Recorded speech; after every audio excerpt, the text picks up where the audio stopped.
తయారు చేసే విధానము 2 స్పూన్లు ఆయిల్ పోసుకోవాలి. నూనె వేడిగా ఉండాలి.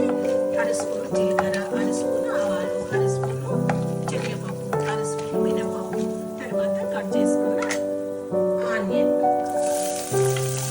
తర్వాత పచ్చిమిర్చి, 2 పచ్చిమిర్చి, మరి ఒక క్యారెట్,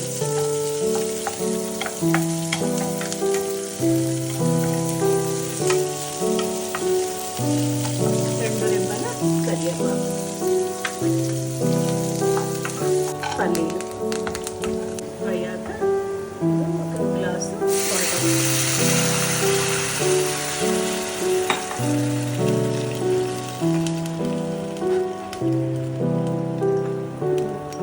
అర స్పూను సాల్ట్,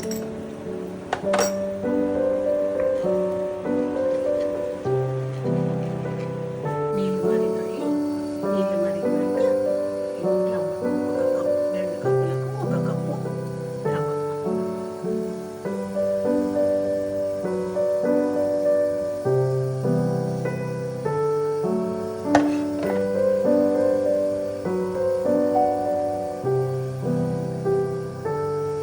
కలుపుకుంటూ ఉండాలి. అది దగ్గర పడ్డాక మూత పెట్టేసుకొని ఒక 5 నిమిషాలకు తినేసేయండి. రెడీ అయిపోయింది. గ్యాస్ బంద్ చేసి ఒక 5 నిమిషాలు అయినాక తినేసేయండి.